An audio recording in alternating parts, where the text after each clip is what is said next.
185センチ、105.6 キロ、シモン・バイ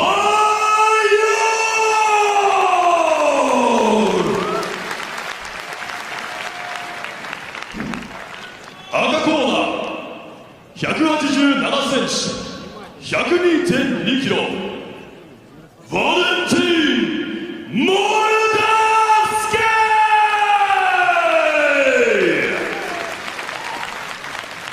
レフェリー、梅木義頼。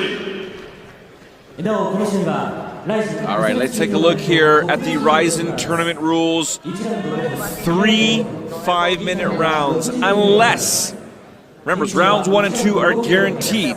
If the judges do not render a decision, it will go to a third round, and anything that happened before that, ladies and gentlemen, you do not count it. They will only score what happens in the final round if it needs to get there. Let's take a look now, Joe Warren, at the strategies here. Here we go, open weight tournaments, quarterfinals.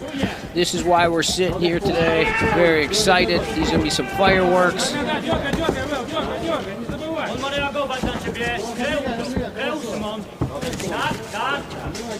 So again, ladies and gentlemen, thank you for joining us around the world here at the Saitama Super Arena in Saitama, Japan. My name is Joe Faro, joined alongside the baddest man on the planet, Joe Warren, having a wonderful time here calling these bouts. I've been looking forward to this fight. I want to see, I was kind of looking to see how Fedor's other teammate did here. You know, he seems to be moving better. He's a little bouncy, a little flowing, a little better on his feet, bouncing on his toes. They haven't really connected yet. Oh, and a good shot, a good left there landed by Moldavsky. Podolski's moving real well. He's on his toes, looking for the range. Bayor with the double jab there, pushing his opponent back. Bayor's keeping his back to that center of the cage real well. I mean ring, I'm sorry. Oh, and there you see there Moldavsky circling that right hand. Oh, it lands there in a nice hook. He throws the right, steps off, and then throws that left hook, and he's already cut. We see a cut here over the left side of Simon Bayor. Damage. Again, circling that right hand, trying to get Simon's eyes to look over there. You're seeing the confidence build. Oh, what a punch thrown there by Moldavsky. He's picking up the pace, Joe. He has basically switched gears, picks up the leg, takes him down to the ground. We see Bayor is bleeding big time now on the left side of his face.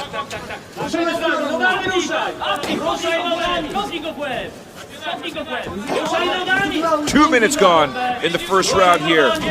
Moldavsky stalking his Polish opponent, trying to get past those legs. Moldavsky doing a very good job in this fight, very smart. You can tell he looks a little bit more like he's a veteran out there right now. He's picking him apart, he's choosing what he wants to do. Look at this, he's doubling up his jab. Oh, and you can see here, Bayor is hurt. He is slowed down a little bit here. He is backing up. He's not using his footwork as much. Probably just still trying to get some of his wits back, Joe. Yeah. Does throw that overhand power, does Bayor. Oh, these guys are starting to throw here. Moldavsky smart, doesn't want any part of this. Circles out, and then he gets a takedown. Moldavsky, great takedown. Little lateral drop, double leg. In good position. This is where he saw his teammate win with those overhand rights. Finished a man from the guard. 2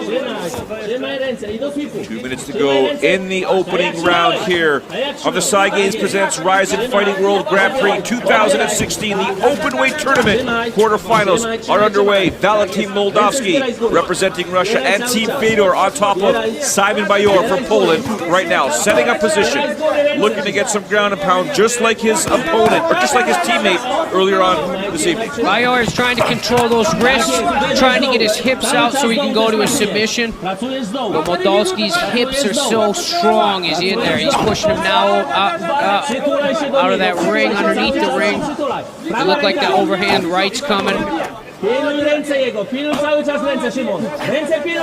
Facing out there, keeping his hips square with his opponent is Moldavsky. And right now, if he wants to try and jump through that guard, he can actually do that. As from the different as you can see here, Bayor's legs were wide open there. Now he's out. Podolski's team, their team, the Fedor team, is just so good in that guard. You know, throwing those overhand rights. I mean, that's right out of the playbook. Back on our feet again, movement. Look for that right hand again. Oh, now he lands a left. Moldavsky just picking apart Simon Bayor. Podolski's moving well.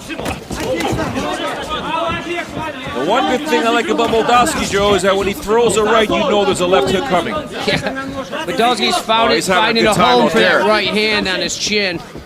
That lead left hook is landing. Bayor closing the distance, throwing some knees. 15 seconds to go in this opening round. Moldavsky turns him around, puts him in a corner. That double underhooks. There we have it. Opening round in the books here. Obviously on my unofficial scorecard, Joe, Valentin Moldavsky. Your thoughts? Yes, I think Podolski, Valentin moved better. You know, I believe that he looked a little lighter on his feet. He was finding a home for his right hand. He was finding a home for that left hook. Right here, we just saw a little double leg lateral drop to his back. You know, then we saw the overhand right. We saw double legs. Oh, that was close. Boom! There's the left. Rocks him, sends him back. He's finding a home for those punches. What are you telling Simon Bayor if you're in his corner right now? I'm telling Simon Bayor to keep the pressure forward. The best he's been doing is when he pushes him against the ring. When he stays at the distance in the middle, he's doing a good job of keeping his back to the center, but he's eating every punch that gets thrown at him. And if you're Moldavsky's corner? Podolski's I'm going to tell him to keep that pace up. I'm going to tell him to stay overconfident. Make sure that he keeps throwing those hands. They're finding a home. And, you know, once he gets to the ground, that he's focused on landing power shots. Round two about to get underway here. Simon Bayor representing Poland. Valentin Moldavsky representing Team Fedor in Russia. Here we go. You got to swell over Simon's eye. Look at that. Looks like Moldavsky's having fun out there, circling around, just do what he needs to do. Oh, and a nice left hook, throws sweat all the way around. The referee had to duck out of the way there. Yeah, you know, Podolski, level change, overhand right, left hook. That's what he's landed. Double underhooks into a trip. These are Greco positions. These are Russian positions. Now he can go to head and arm choke, or he can work. 25 seconds to get that takedown. He's in a dominant position now on the ground. Look for knees. Look for just these punches to come through here. Keep his hands locked. Podolski needs to keep his hands locked, pop his hips, and bring Simon back to his face on the ground. Moldavsky's got to be careful, make sure he's protecting that right hand, because as you can see here, Bayor's trying to get that submission, trying to get that Kimura. This is why you don't unlock your hands. He's doing a good job. He needs to get his head back into the inside. He's still in trouble. Plenty of time there. If he can roll that wrist, Moldavsky will be in big trouble. Oh! We can hear him yelling. You need to hook your legs there. If you're on top, Podolski needs to. Here comes the sweep, Joe. Here comes the sweep. No, he needs to go to half guard. Oh, he's able to punch. pull it out. Good job. Great job by Moldavsky there. Great job. I'm telling you, that was staying very smart. We talked about not unlocking his hands. He unlocks his hand. Podolski, he almost gets submitted by Simon. I'm saying he's in good positions now. Head and arm choke. What we He's talked looking about for that before. head and arm choke now. He's hiding that head. And this is what we talked about earlier. He needs to posture and land some power. Now he's going back to submission again. He needs to keep his head on the center line. He's dropping his head to the right or left, so it's underneath armpits, and that's why he's getting caught into those traps. Well, the most important thing for Moldavsky, like you said, is he's got to keep his hips centered. Make sure his head doesn't move off that center line, because when he does is when it's very dangerous. That's when limbs are exposed. And this is Jiu-Jitsu 101. Do not put your hands on the mat. If you post your hands on the mat is where you get set up for a submission. You know, this is just being tired here. or inexperience, one of the two. We are midway through the second round. Will we see a third round? I don't think we're going to see a third round, Joe. Moldavsky doing what he needs to do to emerge victorious. He needs to fight his head back inside on that center line we talked about. You can't make the argument, though, and I know there's people out there that will say yay and or nay, but Simon Bayor, with that submission attempt, did more in this fight to try and finish it. Yeah, I guess so, but it was just an Or in attempt. this round, excuse It me. just was an attempt. It wasn't even close to a finish. You know, he didn't sweep him, and he wasn't in a submission position. He just had his hands locked.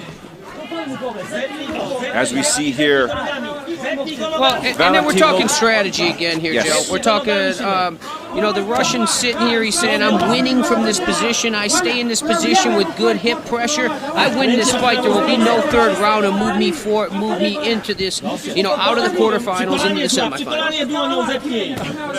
just playing a bit of strategy here, not overexerting, simply saying, you know what, I'm in a dominant position, like you said. Just keep working away here, chipping away. Everything will be fine. Yep. He's got 1 minute and 20 seconds, and he's going to be moving forward in this tournament. What does Simon Bayor need to do right now to ensure A, a third round, or B, a finish of his opponent? He probably needs his corner to jump in and help him, because I don't think there's any chance right now. Oh, he's hunting for submission, Simon. He's looking at everything he can do. You can see him go for those up kicks. Now he got his guard passed. Now he's in side guard. He's in terrible position. There's 45 seconds left. And he's incurred some massive damage. If you look at that left eye, it is swelling up crazy over that eyebrow. And the Russian, he didn't even go for the north-south choke right there. He knew. He was waiting, holding it, saving his energy. Look at that knot on that eye. He has the opportunity to go for an armbar or choke here, but he is going to ride this out here. He's got 20 seconds potentially for Valentin Moldavsky to move on to the semifinals, which will take place 2 days from now, same arena. Punches under the armpit. Oh, that one rocked Simon Bayor.